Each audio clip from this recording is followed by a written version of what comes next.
the man stabbed the door with a knife. Then he slowly turned the knife. However, the killer outside the door did not make a sound. He thought that this way the man would not discover him. But when the killer tried to get closer to launch a counterattack, suddenly, the killer immediately realized that the man was no ordinary person, so he slowly backed away first, then prepared to launch an attack. The man inside also sensed the killer's position. Both knew that to eliminate the other, they must first determine the other's location, then deliver a fatal blow. However, at this thrilling moment, there was a sudden knock on the door. Before the man could react, the police broke down the door. The assassin dodged behind the door like lightning, and the man slowly walked out to deal with the situation. However, the man did not reveal the killer's location. While the two were talking, the assassin slowly poked his head out to try to sneak attack. The man signaled with his eyes, and the police also realized something was wrong.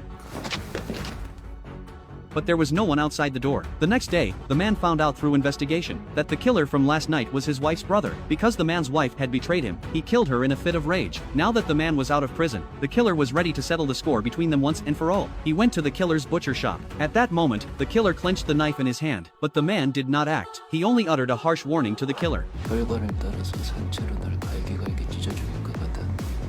However, that night, as the man was preparing to sleep, he noticed something was wrong. He got out of bed and went to the other side of the bed, carefully pulling back the blanket, only to discover a body wrapped in plastic sheeting. Before the man could react, he was suddenly attacked by a woman.